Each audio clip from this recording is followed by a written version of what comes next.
Where does gum come from? Our Mayan indigenous ancestors have been chewing it for thousands of years, and today we're going to tell you all about it. But first, this is Latina Literati.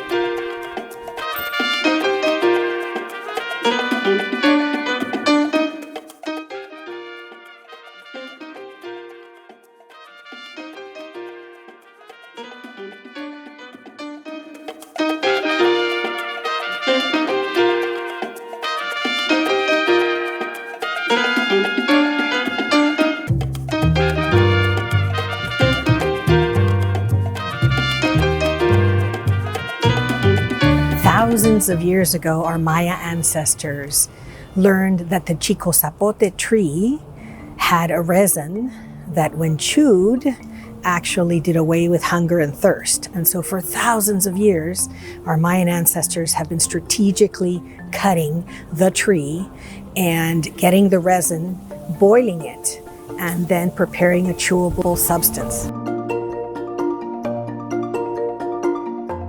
The name for the substance is Chicle. Chicle also means gum in Spanish. The Mayan word was just made part of the Spanish language, and it's where the word for chiclets come from. And so Chicle is the word for the substance that's taken from the tree, and it's boiled and then dried, and sometimes natural flavors are added, and then you chew on it, and it does away with your thirst and your hunger.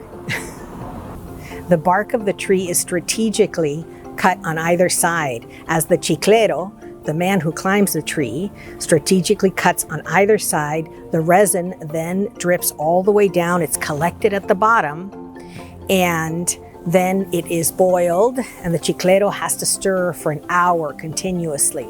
As it starts to evaporate, turns a caramel color, and then we know it's ready.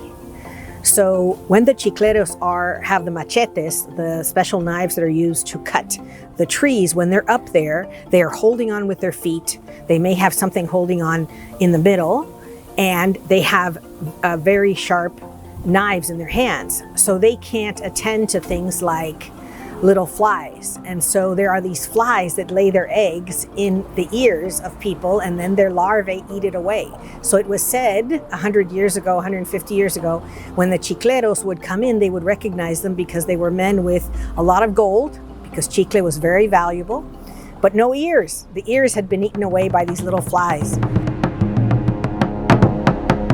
The chicleros would stir and stir and stir. As the chicle evaporates, it turns a caramel color and sticky, and then it's ready.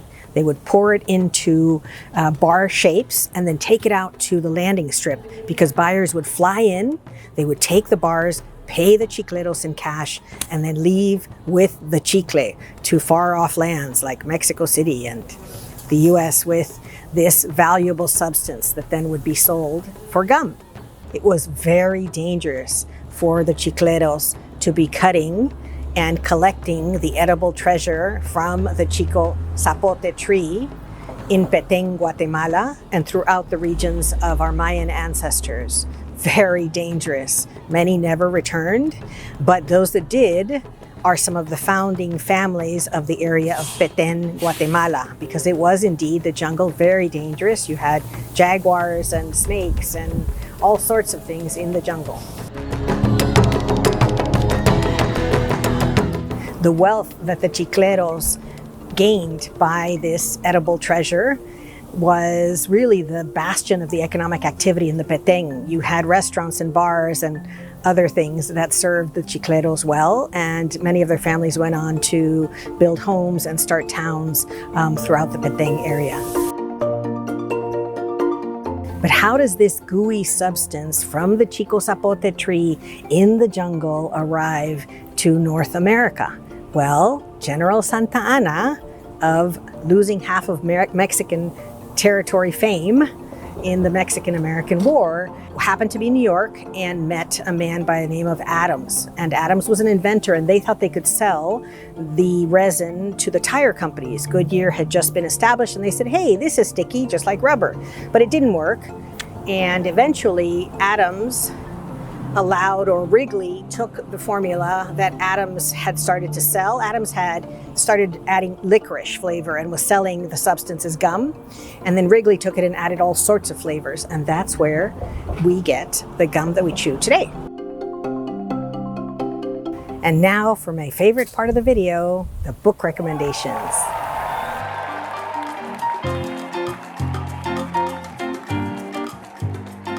So the first book is called Chicle, the Chewing Gum of the Americas. And it's really a well-documented book. As always, check your library for these books. See if your local bookseller has them. We love our libraries. We love to support our local booksellers. And if they don't, then I will link all of these titles below. Independent booksellers that we want to support online. So as always, check your library first. The second book is a novel that is set in ancient Mayan times. It's called Jaguar and the Winds and gives you a sense of how foods were used and how chicle was also used. I'm also going to link below a couple of really interesting articles about the Mayan area of Mexico.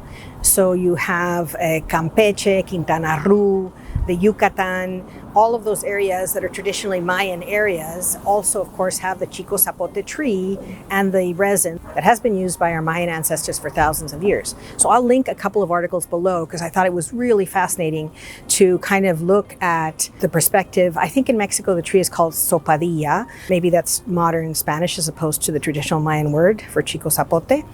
But I will include the articles as well linked below. So the second book, Jaguar and Waves, talks about the Mayan civilization and how foods were used and how different dynasties helped each other. So it was really important to have what was called like founder's blood. In other words, that you were of the founding family of Tikal or of Chichen Itza and your lineage. That's why it's so important. You see on the temples, the stelae, you see the writing, you know, so-and-so is daughter or son of so-and-so, and it goes on and on for 1,000 years. Fascinating story, good read, fast read, highly recommend it. Thank you so much for coming to the end of this video and for joining us on this discovery of gum, of chicle. And as always, we wish you mucho cariño, mucho amor, mucha salud. Gracias.